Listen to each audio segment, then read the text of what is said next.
And now we get an excellent shot of like Kristi's bedroom. It's amazing. So, hey everyone, it's Kristi, and I've got this sort of follow your face feature on my camera, which it got accidentally turned on. So we're gonna see how it goes, and if it gets really annoying, I'm gonna just go over to my avatar. But for the meantime, you might be able to zoom in and out of me randomly. It'll be a surprise. So hey, look at this amazing group of guests that I've got with me for my monthly hangout, including special guest Steve Shives. Hi. Hi, Steve. Hello, Steve. Good to be here. Hey, so yes, thanks for coming on. And I definitely want to talk to you about, I'm going to have to turn this off, talk to you about your video coming up. But before you do, Steve, can I do a little housekeeping here with my patrons? Oh, I guess. All right, thanks. So let me do my screen share. Appreciate that. And that should be right. So if you guys are looking at my screen right now, you'll see that I just want to do a quick update as to where we are on the Progressive Fund, because with the election in the UK, things have been crazy. So as a reminder, since we kicked this off after Trump's election, you guys have helped me donate to the ACLU, Planned Parenthood, PFLAG, the DC Abortion Fund, the Secular Organization for Sobriety, and every time I show my payment, and I haven't done that yet because we haven't had it, but here it is. This is what Eli got. That was donated in Eli's honor after he actually did a hangout with Bering. I didn't think it would happen. And so the sobriety was sort of inspired by him. And then also in one other month, Heather's funeral fund, of course, we did in May. And then most recently, we made a donation to the Immigrants We Get the Job Done Coalition, which as an immigrant myself is a fund that's very close to my heart. So the next groups that you guys will have to vote on for the month of August, that's been passed, just gone because we didn't have a chance. I didn't have a chance to put out a video. Is we haven't done a lot of international ones, so I've grabbed ones here. The Astria Lesbian Foundation for Justice is going to be one option. They do stuff in the US and internationally to challenge oppression. And the other option is Futures. They've been working on providing groundbreaking programs and policies and campaigns that empower individuals and organizations working to end violence against women and children around the world. I will put information on both of those, and then when this video goes up as a video, as opposed to just a live hangout, then what we'll do is you guys can vote, and whoever is the winner will be the people who will get the donation. For the month of September that we're in, I thought it might be, when I saw this, it seemed perfect. I thought maybe instead of having 2 elections, because it doesn't really, can't do that on a video, that we would this month give money to the newly established Heather Heyer Fund for Social Justice. The mother of Heather Heyer has created a foundation to give, raise money to give scholarships for people who want to study and work on social justice, and it seemed like a perfect one. So we'll have the vote for the month of August, but then for the month of September, that'll be the group that we donate to. So to my patrons, all the guys in the room except for Steve, thank you guys. You guys make that possible, and everybody who's watching who doesn't join us, you also make that possible, and thank you, even if you're not here in person. And if you would like to join us, you can always go to a link for the Patreon at the end, usually, of my videos, or click in the link in the description box below. Right, housekeeping over, and have fun. So, since I've got him here, my camera's being all wonky, I wanted to first pick Steve's brain a little bit, if my patrons wouldn't mind, about his most recent video, the one that I actually, I think, leads on very nicely to other issues that the atheist community have been confronting of late. But yeah, Steve, you recently made a video where you focused on what is really important in the atheist community and how we express values, or how we fail to express those values. And I was wondering, since I've got you, can you tell me a little bit about inspiration for the content came from, and how you decided to make the argument a little bit? And then if people want to jump in and ask you questions too, because we're with the great Steve Shives. Seriously. And sorry, one other thing before you answer that question. I passed 5,000 subscribers. And one of the reasons, actually the reason I wanted to bring you on, thanks, Steve, is you gave me my first shout out, and you basically tripled my subs from like 150 to 300 in about 2 days. So I wanted to celebrate that milestone with you, since you were instrumental in helping me support, being supportive of my channel. Well, and this is coming off now because it's so annoying. All right. It's like tracking in on you really quick. Well, thanks for saying that, Kristi. I mean, I think you deserve 5 million subscribers. I think it's a travesty that you don't have way more than I have. So I think it's awesome that you reached this milestone. And as far as my video, well, there was a video released, I guess, about a week ago on Seth Andrews's YouTube channel. That was a video of a talk that David Smalley gave at the Gateway to Reason conference recently. And it was based on a blog article that Smalley had written a couple months ago called I forget what the exact title was, but it's basically what's killing the atheist movement, you know, or atheists have to stop eating our own, like that sort of thing. And it was this big, it's basically an appeal to moderation and an appeal to don't criticize your fellow atheists, you know. And the premise was we get too hung up on fighting with each other over trivial things. Which sounds like a very reasonable thing to say. Of course, you don't want to be fighting over trivial things, you know. But as a lot of other people before me have pointed out, most notably Thomas Smith from the Serious Inquiries Only podcast, who came up with his own really excellent response to Smalley's talk, and PZ Myers and Stephanie Svan and a lot of other people who have been activists and writers and people active within the atheist community. It's usually not trivial stuff that people are fighting about. You know, it's stuff like prominent atheists saying things that could even if they didn't mean it, could very easily be construed as racist or sexist or anti-Muslim in a very unacceptable way. And it's stuff like sexual harassment, or even worse, at atheist conferences, and how difficult it has been traditionally to get major organizers to take that seriously and to implement policies to sort of tamp down that kind of behavior. And these are things that aren't trivial issues. You know, when someone calls out Richard Dawkins, for instance, for retweeting a blatantly misogynistic video, or for saying something just grossly Islamophobic, that's not a minor issue. That's a major figure in the movement saying something incredibly troubling. And then instead of everybody getting together and saying, yeah, actually, you know what, Richard, you probably shouldn't say that. You should walk that back and maybe reconsider that opinion. Instead of that happening, the people who call him out are pointed at and labeled as troublemakers and saying, like, stop dividing the movement, stop sowing discord. So that was basically my point in my response was, and it wasn't specifically a response, like a point-by-point response to Smalley's talk, but it's more the general attitude of people who criticize other atheists when they do something that is very harmful or very over the line, are often sort of, you know, have their people wag their fingers at them like they're just troublemakers, you know. And to me, that's actually what threatens the community, what threatens the movement, because that's what keeps people from wanting to join us. That's what keeps people from wanting to come in. I don't even know, I can't even count how many messages and comments I've gotten from women or from Black folks or non-Black people of color who say, you know, it's this kind of stuff that made me just sort of lose interest in atheism, in organized atheism. Like, I'm still an atheist. I don't believe in God. I didn't join a religion, but I don't go to hangouts. I don't go to meetups. I don't go to conferences. I don't really pay attention to atheist blogs or YouTube channels anymore, because it's a bunch of this stuff, you know. And I just feel like people like me aren't welcome, or we're not listened to, or we're just supposed to, when we see something that bothers us, we're just supposed to be quiet about it. And it's that I think is really dangerous. Not this, well, we just have to stop, you know, calling each other out for these trivial things, you know, because it's usually not trivial things in my experience and in the experience of a lot of people. Mm-hmm.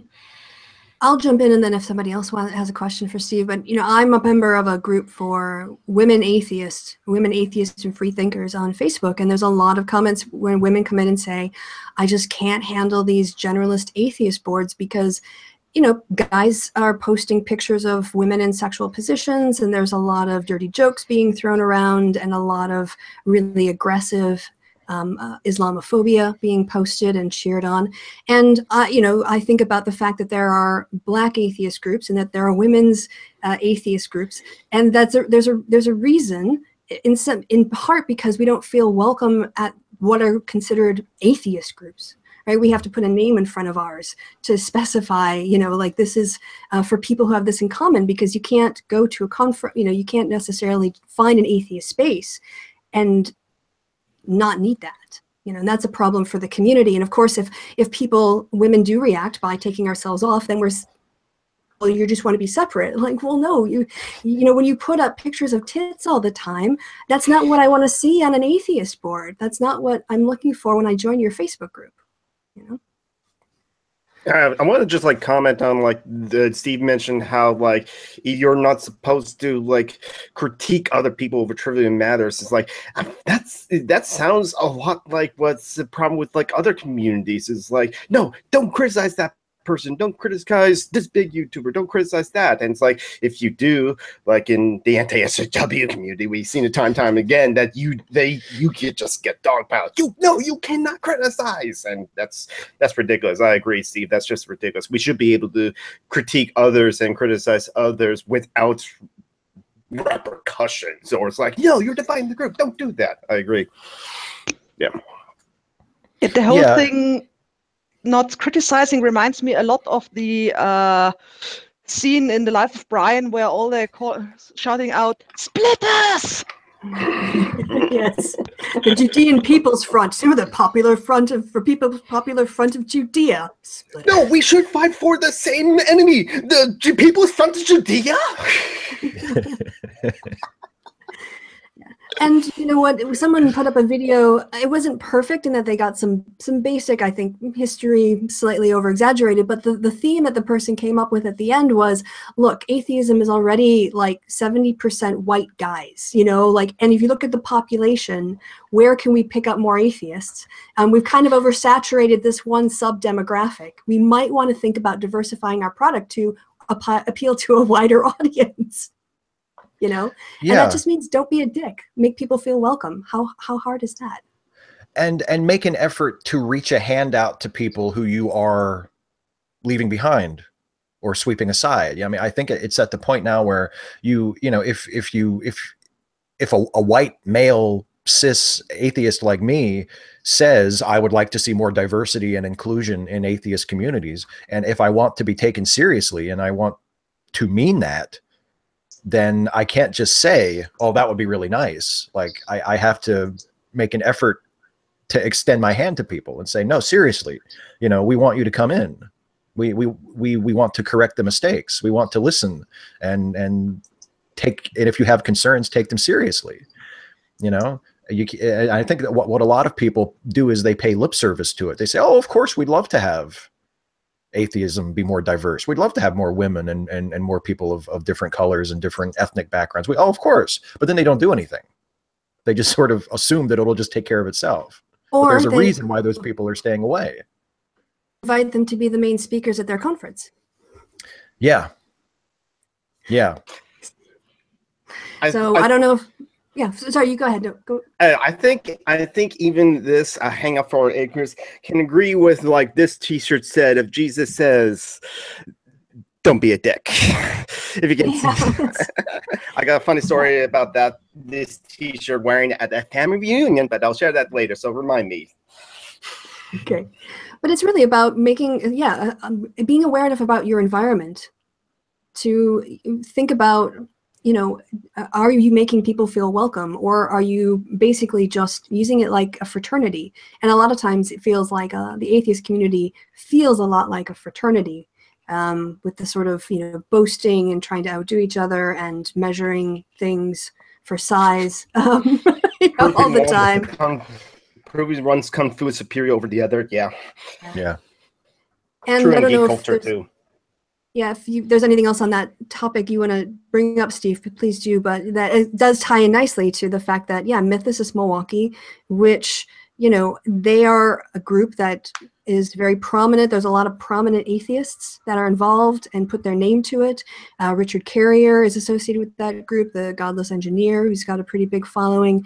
Other people are out there promoting that conference, and when they looked for conference speakers, you know, they did get some diversity, and they did get people who were interested, you know, had topics, but then it just seemed like they asked their friends to come and speak, you know, and the fact that they thought it would be okay to invite Sargon of Akkad to come and sort of speak at their conference without really considering his behavior and all the stuff he brings with him is an example of this blindness of why people don't feel welcome or feel like this movement is for them, or that they don't want to be associated with it, because putting up a speaker like that and promoting him and associating with him, that is basically legitimizing his online harassment campaigns, his committing fraud by setting up a fraudulent fundraiser, laughing at the murder of a woman from the Skeptic Feminist on air for the lulz. All of that stuff goes with Carl.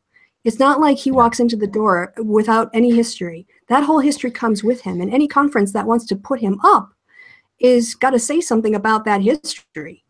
And what they've said is, we want to claim that we aren't in favor of sexism and racism and white supremacy, but we're going to put a guy on a platform who's Richard Spencer's called a great entry point. That, you can't square that circle, in my opinion. No, you can't. And I mean, the thing that makes the Mythos Milwaukee situation so frustrating and really so unforgivable for them at this point is that there's no deniability left. Like they're fully aware, if they weren't before, which I think they were, but if they weren't fully aware before of who Carl Benjamin is and what he does, they're completely aware of it now. And it's just like during the presidential campaign when Trump mocked the reporter by mimicking like spasticity. And everybody said, and looking back, there are so many people who tweet that photo or that clip and they say, I don't understand why this wasn't the end of it. Mm-hmm. And with Sargon, I mean, there are so many things you could point to. How anyone could find out what he tweeted to Jess Phillips, and that wouldn't immediately be the end of it is beyond me. You know, how anyone would find out the way that the snarky, snide attitude that he took in the wake of the death of Heather is utterly beyond me. How that wouldn't end it is utterly beyond me. How seeing him smiling behind a Kekistani flag, which is a quote unquote ironic Nazi flag, it's a white supremacist symbol, and he proudly displays this flag and takes photos smiling next to it and promotes this racist meme identity. How that isn't just the end of it, how you don't see that and you go, oh, okay, forget this guy, is beyond me. I don't know how to talk to someone like that when you show them, no, seriously, this guy that you've invited is awful, like in really serious ways. He promotes white supremacy. He's a blatant, gross, disgusting misogynist. He's abusive. He incites harassment. He's been endorsed by neo-Nazis, by anti-immigrant xenophobic groups. Like how, and they say, yeah, but we're still going to have him to talk about it. At that point, what do you say? What else do you say? Well, like, there's nothing else you can say. Yeah, what I say is, okay, you don't talk to the organizers anymore. You talk to the press.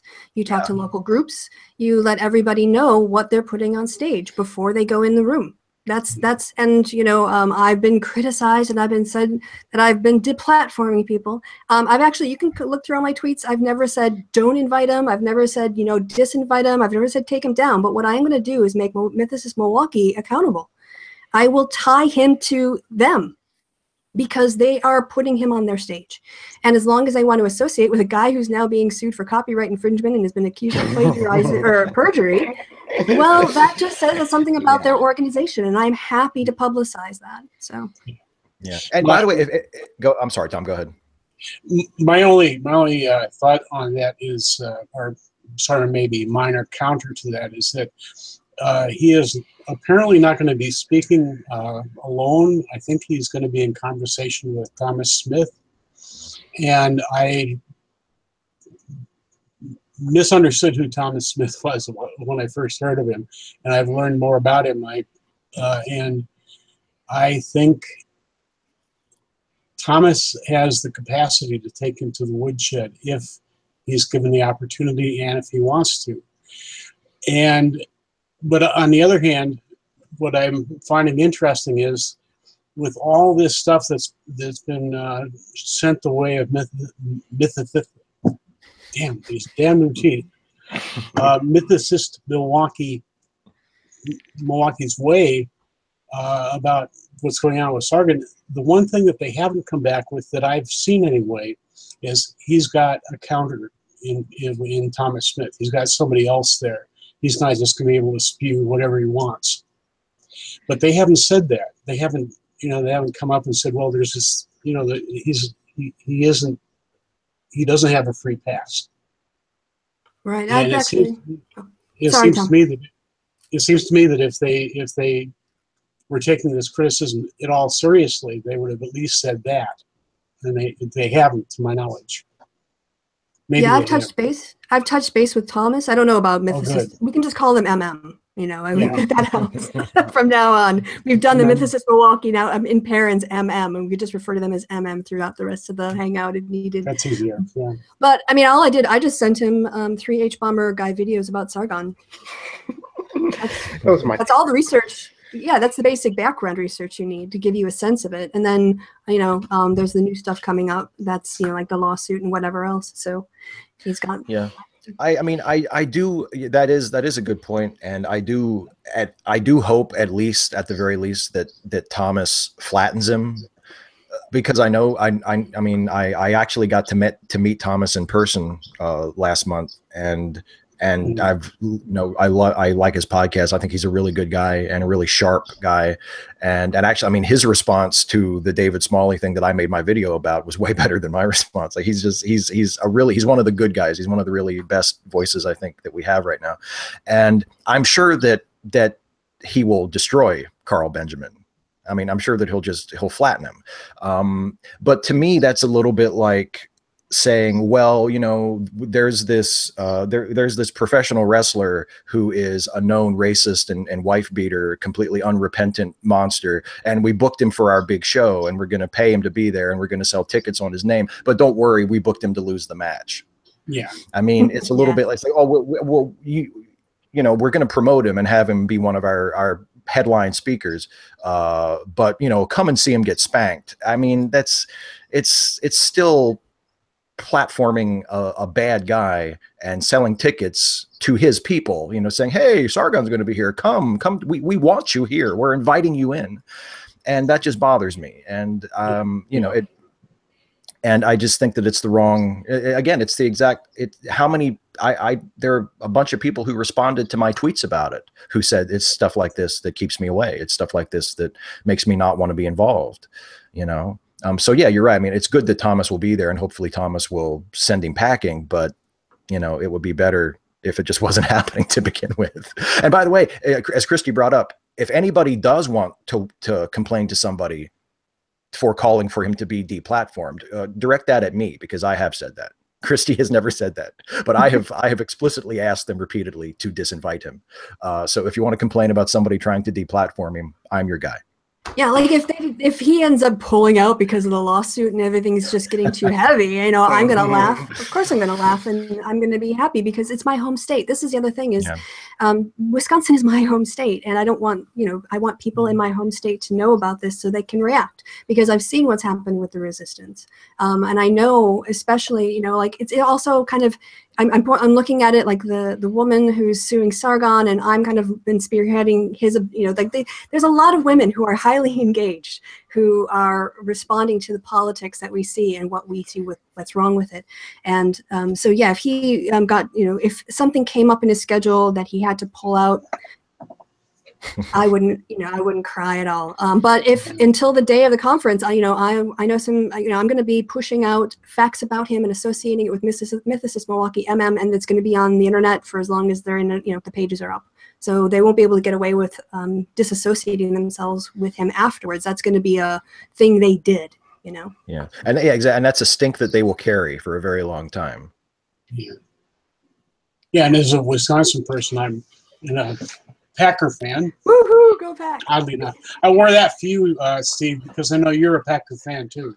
I love football so much. And I'm wearing my Seahawks hats, and you and Packers and my Seahawks will be at war. Wow. Sort of. Yeah, we got to beat somebody. We might as well beat you.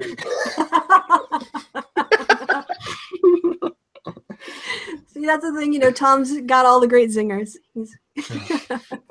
I'm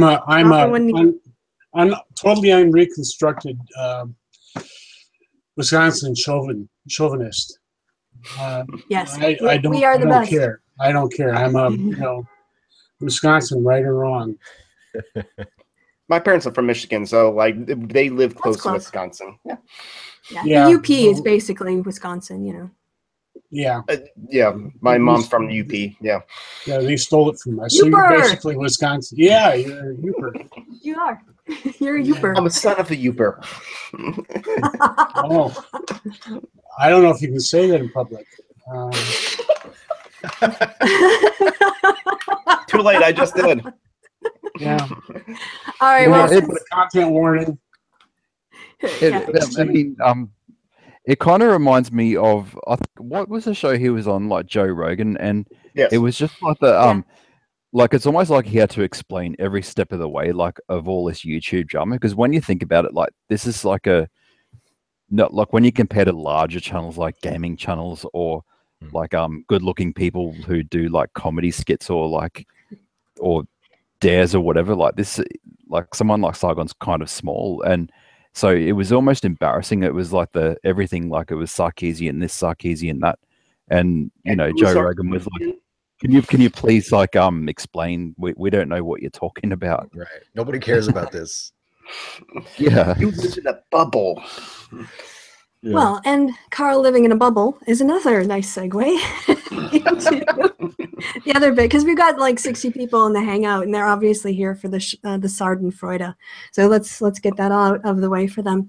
Right. So the other thing too that happened landed on Friday, that Carl is being sued. He is being sued in the Southern District Court of Federal Court of Southern.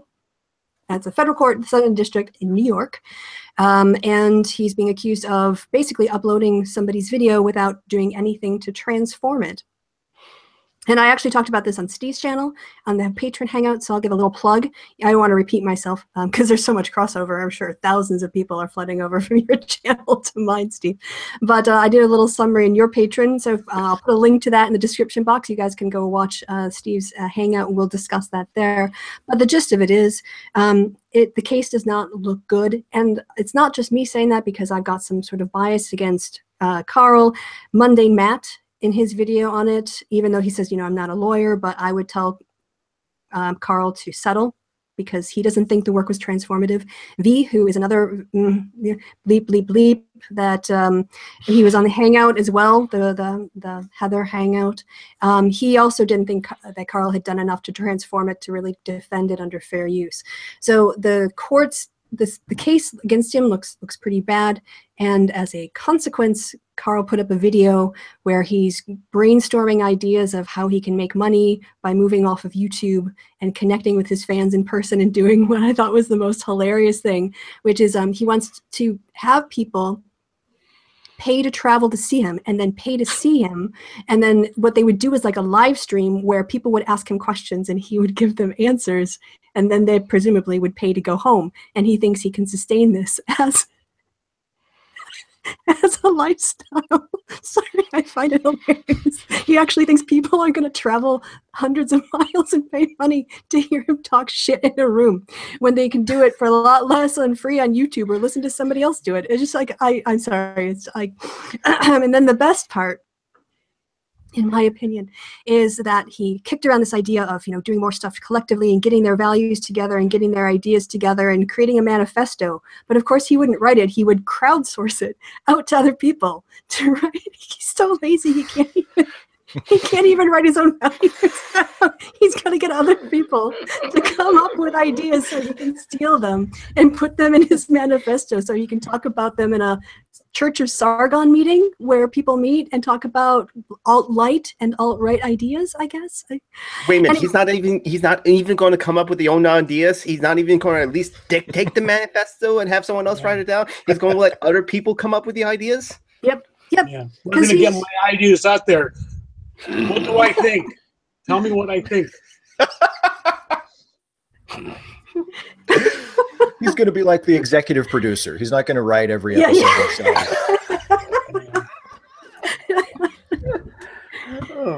Well, I know the EDL said that, for now, Sargon is somebody who's, yelling in the wind until he finds a political party where he can land. And so I'm sure that he will feel right at home with the English Defense League if he decides he wants to get involved in politics. And it's about as marginal as he is in society. So it would be a good fit. Did he ever consider just getting a job? I mean, because that's what I would have to. Because that's what I would have to do. Like, if my YouTube channel ever dried up, if my Patreon ever dried up, and I couldn't make videos anymore, like it would suck. I wouldn't want to do it, but I would just have to go out and get a job. I mean, like, that's what you do. And he's got kids. Like, I feel terribly for his family. Just because they have to live in proximity to him. With him. But I mean, it's like, just go. Because I think, isn't that one of the things he said in his video? I have to take care of my family. I have to make a living. Go get a job, dude. That's what people do. I mean, if you can get hired anywhere, since you decided, to become a public bigot for a living for the last few years. I mean, and if if he can't get a job because he's Sargon of Akkad and everybody would find out who he was, well, then to hell with him. I don't care anyway. Like, I have no sympathy for him, but at least try to go get a job.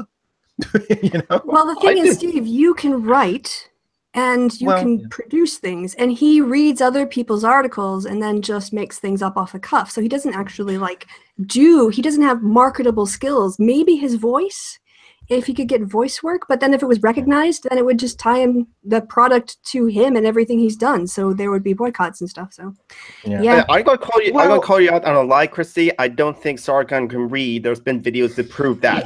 yes, that's what I wanted to say. H-Bomber guy has proven that. Yes. Yeah. Sean has proven that. Yes. Yeah.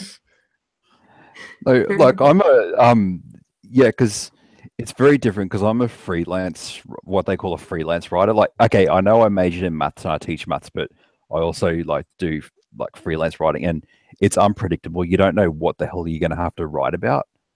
Like, I have to actually write an article about how women should choose their wedding dress to match their engagement ring.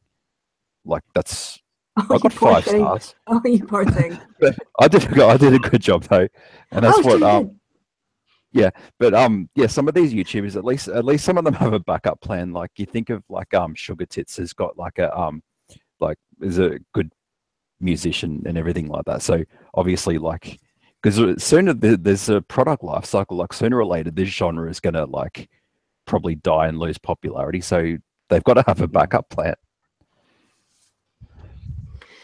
And a lot of them don't, and that's why they're all freaking out about the adpocalypse and ginning things up. So I actually had a job because for a while I played online poker. Well, I had a job while I was playing online poker, and then I kind of lost that job.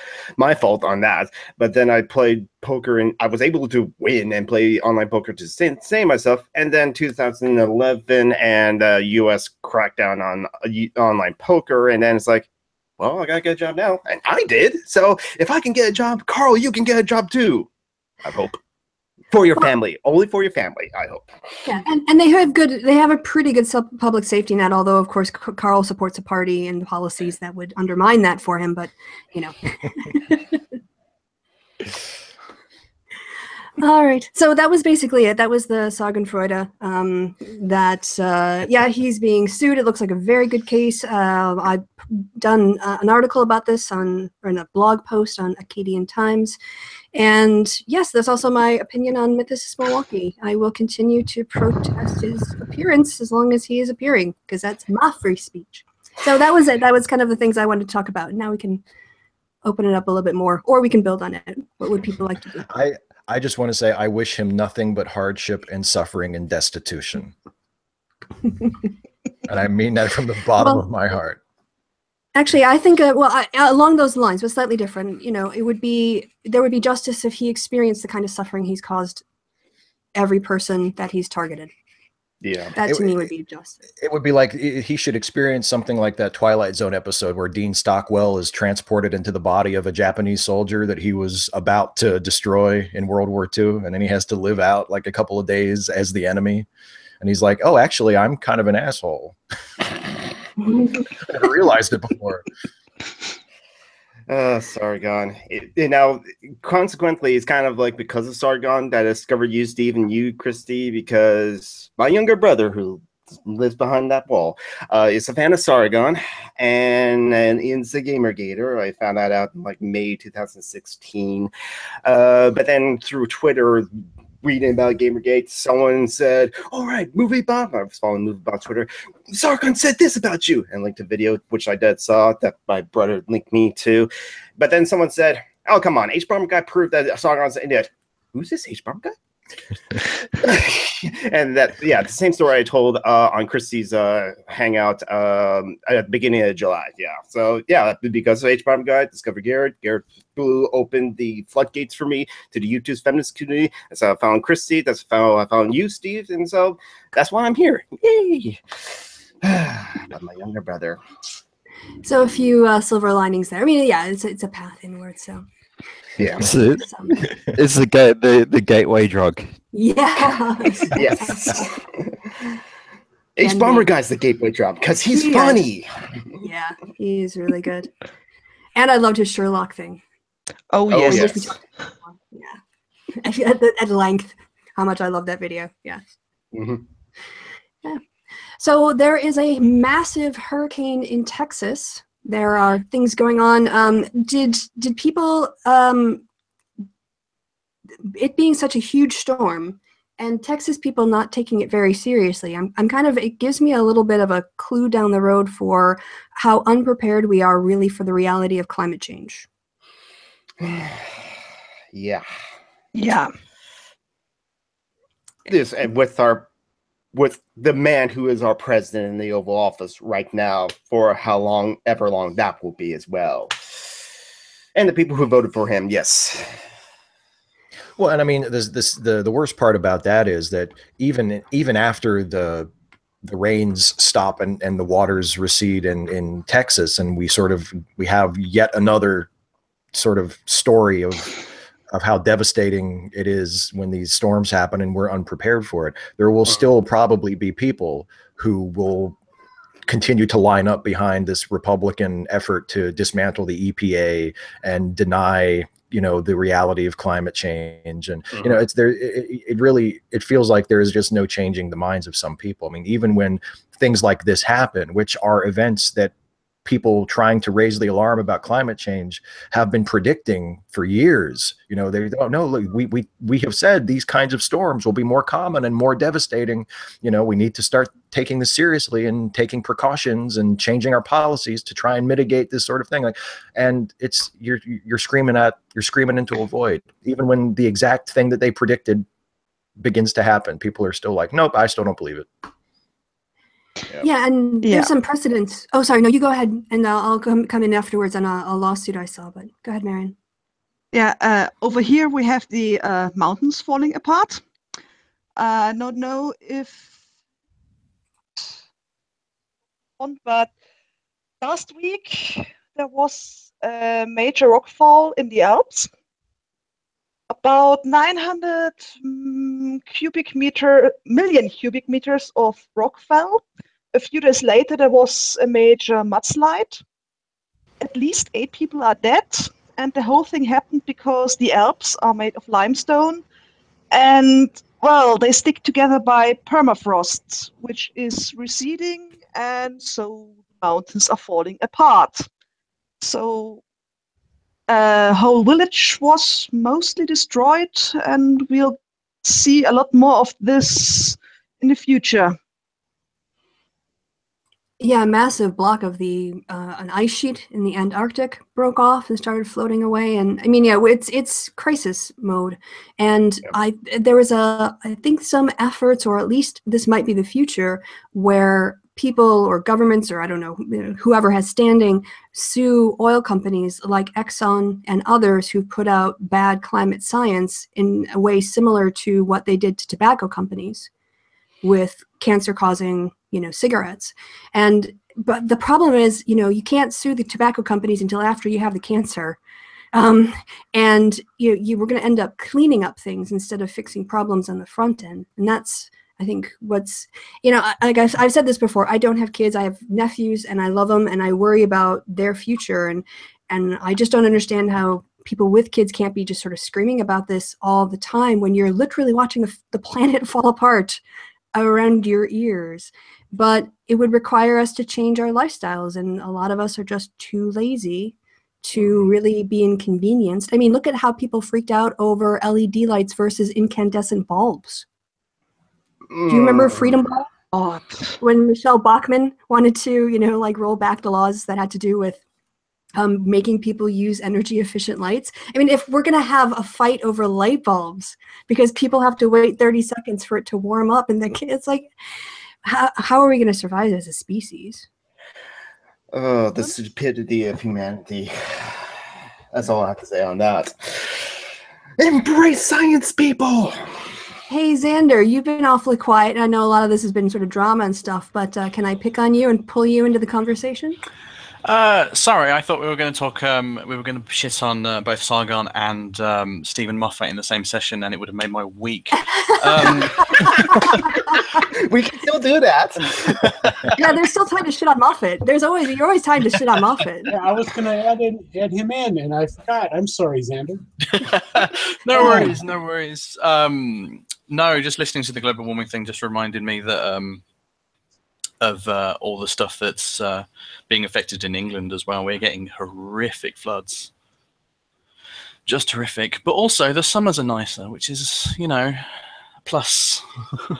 So when you paddle out of your front door, you'll have sunshine. Oh, yeah. As soon as I get the, those floaty beds, I can just lay back and enjoy the end of the world. Yeah. Yeah. You're going to have to put in air conditioning, though. Yeah, it's true. It's getting hot there. Wisconsin, where I live in western Wisconsin, the summer has been very cool. And this week, in the middle of, towards the end of August, the dog days of summer, the hot and sweaty part, it's going to struggle to get up to 65 Fahrenheit. So, yes. Well, I mean, for people that are sane and use metric. Did someone else want to jump in on that? Sorry. I'm just remembering hearing that we're having kind of a refugee crisis because people have to flee the coastal cities or villages in along the equator and stuff like that because of the rise in sea levels, and so that should be reason enough to consider a climate change. If you people really, really, really don't like refugees, or you're like, I don't want them to come to my country, it's not my problem, then consider climate change and take that seriously. And I don't know. Yeah. Well, wasn't that the premise of one of those disaster movies where I think it was the Frozen one, where the top part of North America got frozen, and so there were all these American refugees surging on the Mexican border trying to get across. The day after tomorrow or something.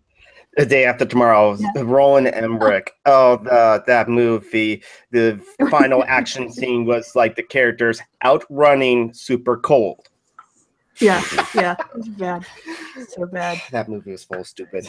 But just to show how crazy Trump is, our own military has to take climate change into account when it talks about its plans for the future, because they know they're going to deal with trouble because they're going to have combatants that have to leave their country and they're going to have to deal with it. Yet the administration doesn't want to believe it exists. So it's this balancing act of two opposing ideologies that just don't work together. But Yeah, he's no, taking, I thought Trump Science actually and listens to denying generals. Yeah, when they agree with him. yeah, well, he's taking care of the military issue by banning trans folks. So that should make everything much better. Yeah. Well, that just goes to show. That just goes to show that, I mean, in case anybody didn't know it already, that Trump, and I think Republicans and the Republican Party in general, just uses the military as a prop. I mean, you know, the military leaders didn't ask for a transgender ban. They didn't complain about the difficulties of incorporating openly trans troops into their ranks. Everything was going fine. As far as I could tell, they conducted a study last year that concluded that it wouldn't actually be very expensive. It wouldn't be disruptive. It would be, you know, it was completely doable. It's just fine. Other countries have already done it, and it's not, you know, it's not an issue at all. And so Trump comes in and says, we're banning trans people. They're too disruptive. Like, nobody told him that. Nobody asked him to do that.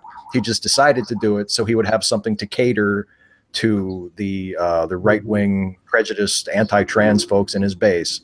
And, you know, that seems like that's what most Republican military-related policies are. Just do something military-related so you can signal to the base that you're still on their side. Yeah, and he has an enormous amount of facts he just pulls out of thin air.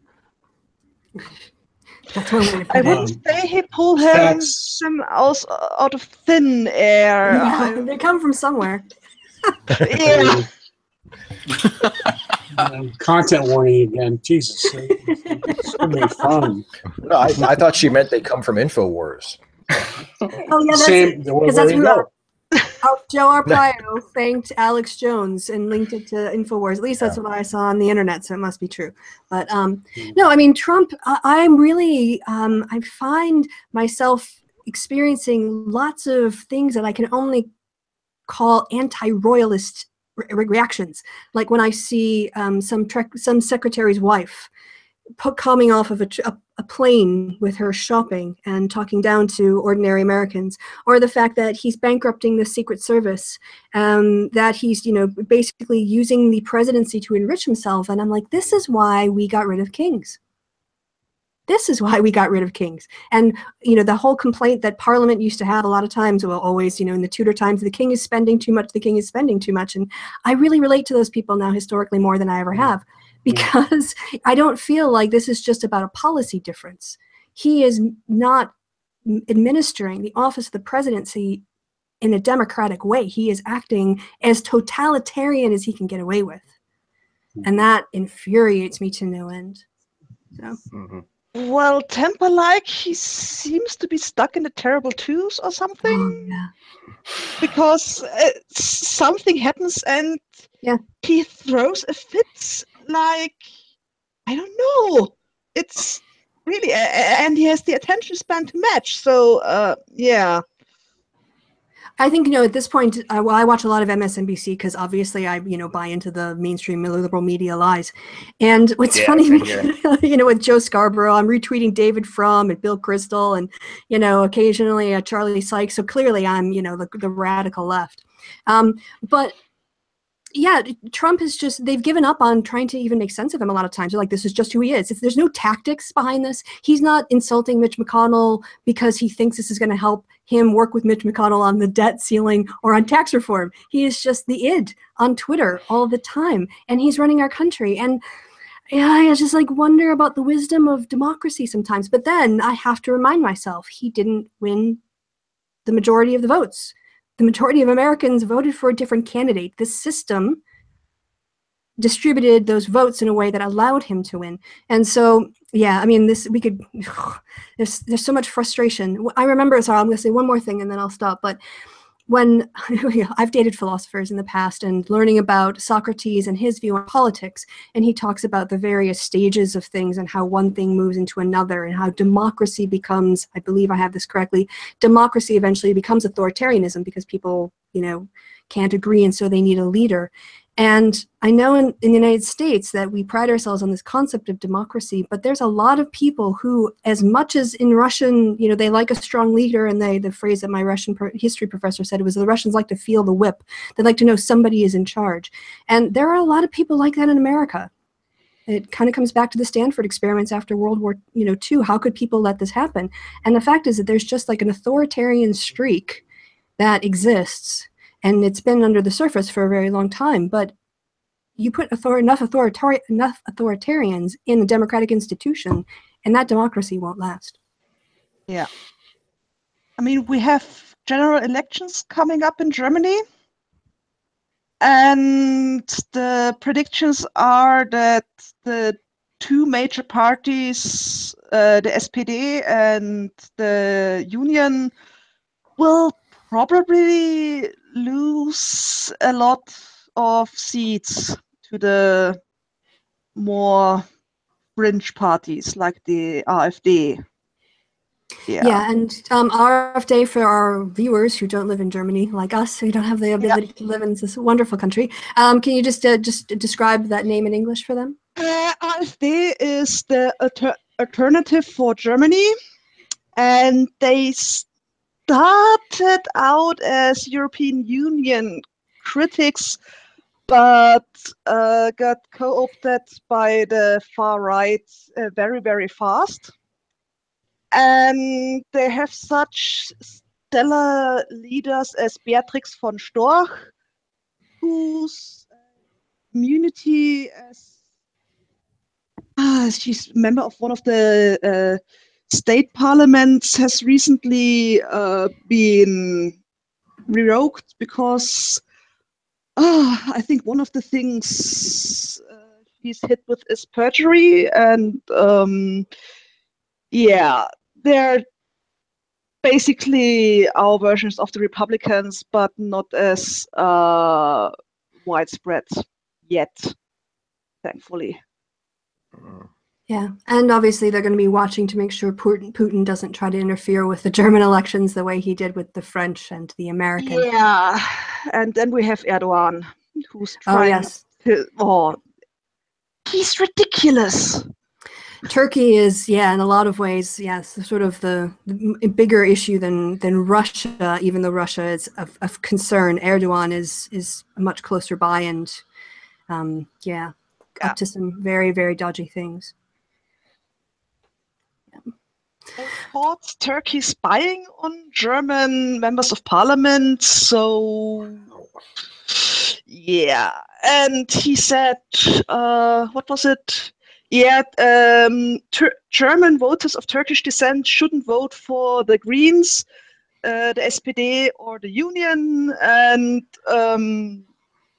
and when our foreign minister, Sigmar Gabriel, called him out on it in a very polite way, he got really unhinged.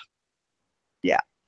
There's definitely a rise in authoritarianism, and I know in the States we tend to focus on Trump a lot because we're Americans and we're really self-absorbed. But it's a larger international trend. At least like we're seeing it in places where we thought we were making some progress toward democracy, and we're seeing a lot of concentration of power and people trying to revert to that authoritarian state. So.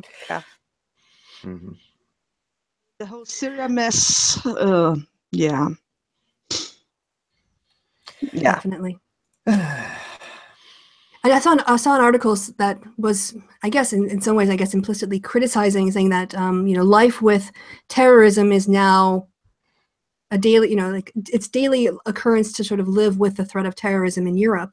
And that's true. When I first moved here, when I moved to the UK in 2005, before the bombings of 7/7, obviously there was the IRA, but I didn't really think about terrorist attacks. And now being on the continent and them happening around, obviously it's something that I'm more aware of, and it doesn't stop me from living my life. But I just think about the people in the Middle East who basically have had this for decades, and how could we think there wasn't going to be more blowback? And ultimately, if we want to fix the problems of terrorism in Europe and in the States and around the world, we have to fix the problems in the Middle East. That's where it all comes from. So you can bemoan terrorism, but you can't solve it by complaining about it or policing it. You have to solve it at the core, and that's in the Middle East. Yeah, I mean, when I was little, until I was, I think, 10 or so, that was the tail end of the RAF, that's the Rote Armee-Fraktion. You know, Bader, Meinhof, and the like. And people didn't freak out about it so much then. And a few years ago, in Bavaria, in Munich, where I grew up, I got taught at school, if you're in the woods or near the river, do not pick up any metal objects. It could be unexploded ordnance left over from World War II. Wow. And later, when I went to secondary school and had to get to school by train, at least twice or 3 times a year, I had trouble getting home because they found a rather big bomb near the train tracks, so they had to stop it. I was evacuated once in my teens, so yeah, they found a bomb, everyone go home.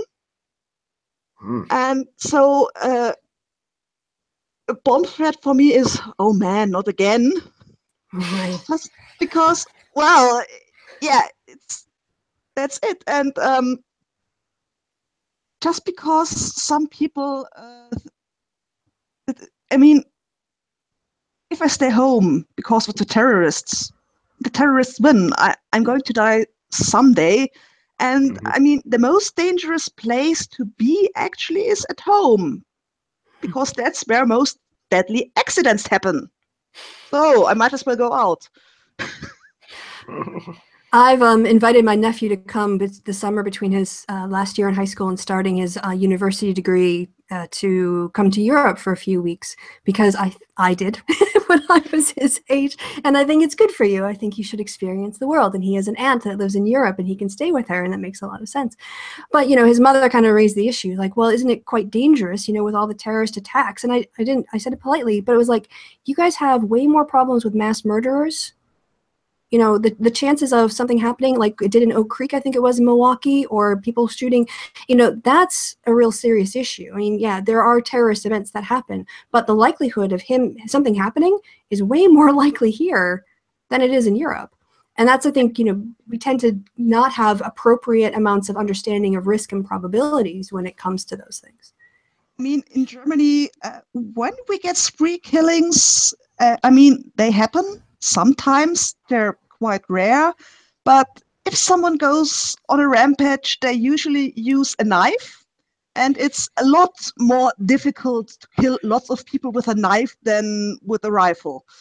Let's be honest. So most of Europe has pretty good gun control. So if someone goes on a killing spree, he doesn't have access to much ammunition and high-powered rifles. So, yeah, the most dangerous thing in Germany, accident-wise, is road traffic. So, and if you're careful and don't read while you walk, you should be fine. Don't text and walk. Yeah. My dad, when he visited, was interested because he hunts. So when he met some people, and most Germans speak German or English so well, he can have great conversations. And what he learned, and you can maybe verify this is accurate if you know more specifics, but in order to obtain a gun in Germany, you have to go through a permitting process. And you also, it's not just learning like they do in the States about, here's your safety and here's how you walk with your gun and here's how you load it. It's like, what is the environment that you're hunting in? What are the main food sources of the animal that you're going to shoot? What other impact does it have when you shoot this animal on the ecosystem? So it wasn't just how to operate a gun. It was, do you understand the impact you're having more broadly when you're using this weapon and how to use it correctly? And it just sounded so sensible to me. Yeah, it sounded so German. Yeah, if you apply for a hunting license or a fishing license, the level of difficulty is similar to, it's more or less the same as the difficulty of obtaining the Abitur, which allows you to study at any university in Germany. And if you go shooting at the shooting range, which is actually quite a big culture in the south of Germany, then, well, there is a very strict background check if you want to obtain a license to shoot at a shooting range. So, and keeping guns at home is a lot more difficult. You have to have a safe. You are not allowed to store the guns and the ammo in the same place. Only the one with the license for the guns is allowed to have the key. And the only thing that's still missing that they should copy from the Austrians is unannounced visits by the police to check if all regulations are followed. Because in Austria, the police can come knocking. Yeah, we're doing a random check to see if you store your guns properly. And my uncle, well, my parents are from Austria. My uncle had, when my grandfather died, took possession of the old service weapon of my great-grandfather from World War I. It's in no condition to be shot, but he still had to get a license that he is allowed to own the thing. So, yeah. Yeah. I mean, the only way you could kill someone with that gun is if you bash their head in with it, but yeah. I'm just picturing that scene from Hot Fuzz when the guy's got all the old weapons in his barn and they start hauling them down to the police station. So, well, guys, oh yeah, go ahead and then I'll jump in. Yeah, like because that's right. Australia is one of the very, very strict countries when it comes to gun laws. I mean, the only, like other countries, it's only for recreational purposes, because we do have to, because hunting kangaroos, like, it's kind of a necessary evil, because they are very much a pest, because they breed like very, very rapid, and they cause a lot of damage.